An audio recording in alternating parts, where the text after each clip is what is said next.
தலை தெறிக்க ஓடிய விஷால் அப்படின்னு சொல்லிட்டு இப்போ சோஷியல் மீடியால ரொம்ப வைரலா போய்கிட்டு இருக்க இந்த வீடியோ தான் இப்போ பரவலா பேசப்பட்டுட்டு வருது. அதை பத்தி இந்த வீடியோல நம்ம இப்போ தெளிவா பார்க்கலாம். அதுக்கு முன்னாடி நீங்க இன்னும் நம்ம சேனலை சப்ஸ்கிரைப் பண்ணாம இருந்தா மறக்காம சப்ஸ்கிரைப் பண்ணி வச்சுக்கோங்க. கூடவே பக்கத்துல இருக்க பெல் ஐக்கனையும் கிளிக் பண்ணிக்கோங்க. தமிழ் திரையுலகத்திலேயே முன்னணி நாயகனா விஷால் அப்படிங்கிறவரு நம்ம எல்லாருக்குமே தெரியும். சோ விஷால் இப்போ ஒரு பொண்ணோட ரோட்ல தலை தெறிக்க ஓடிய போது எடுக்கப்பட்ட வீடியோ தான் இணையதளத்துல ரொம்பவே தீயா பரவிட்டு இருக்கு. சோ அதை பத்தி தான் இப்ப நம்ம தெரிஞ்சுக்க போறோம். இயக்குனர் ஆகணும் அப்படிங்கிற ஒரு ஆசையோட தான் தமிழ் திரையுலகத்துல காலடி எடுத்து வச்சாரு நம்ம விஷாலு. ஆரம்பத்துல உதவி இயக்குனரா பணியும் ஆற்றிருந்திருக்காரு. இதுக்கு அடுத்து அவருக்கு ஹீரோவா நடிக்கிற வாய்ப்பு கிடைச்சதுனால தன்னுடைய இயக்குனர் கனவே ஒட்டுமொத்தமா மூடி வச்சுட்டு முழு நேரமா ஹீரோவாவே மாறினாரு விஷாலு. சினிமாவில அறிமுகமான இவரு குறுகிய காலத்திலேயே செல்லமே, தாமிரபணி, சண்டைக்கோழி சொல்லிட்டு ஹிட்டான படங்களை எல்லாம் கொடுத்து ரொம்பவே பிரபலமானாரு. கடந்த சில ஆண்டுகளா விஷாலுக்கு பெரிய அளவுல எந்த படத்திலுமே வெற்றியே கிடைக்கல. இதை அடுத்து ஆதித்ய ரவிச்சந்திர இயக்கத்துல வெளியான மார்க்கண்டி படம் மூலமா தரமான ஒரு காம்போ கொடுத்து அந்த படத்துக்கு கிட்டத்தட்ட 100 கோடிக்கு மேல வசூலையும் வாரி குவிச்சாரு நம்ம நடிகர் விஷாலு.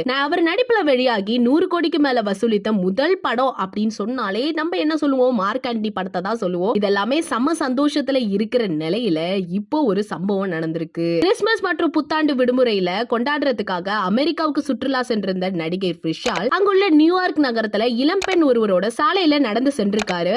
அப்போது ஒருவர் தங்களை வீடியோ எடுப்பதை பார்த்த உடனே பதறிப்போன விஷால் ஐயோ பாத்துட்டாங்களே அப்படின்னு சொல்லிட்டு முகத்தையும் மறைச்சிருந்திருக்காரு. அந்த பெண்ணோட தலை தெறிக்க ஓடிய வீடியோ இன்னைக்கு சமூக வலைதளத்துல ரொம்பவே வைரலா பேசப்பட்டு இருக்கு. இத பார்த்து நிறைய பேர் நிறைய கமெண்ட்ஸ் சொல்லிட்டு இருக்காங்க. ஒரு சில பேர் என்ன சொல்றாங்க அப்படின்னு கேட்டா, ஒருவேளை அந்த பொண்ணு லவரா இருக்குமோ அப்படின்னு சொல்றாங்க. இன்னும் சிலர் என்ன சொல்லிருக்காங்க, ஏதாவது ஒரு படத்தோட ப்ரொமோஷனா இருக்கும்பா அப்படின்னு சொல்றாங்க. இதுல நீங்க என்ன நினைக்கிறீங்கன்னு மறக்காம நம்ம கமெண்ட் செக்ஷன்ல ஷேர் பண்ணிக்கோங்க. சோ இது போல பல வீடியோஸை பார்க்க நம்ம சேனலை மறக்காம சப்ஸ்கிரைப் பண்ணி வச்சுக்கோங்க.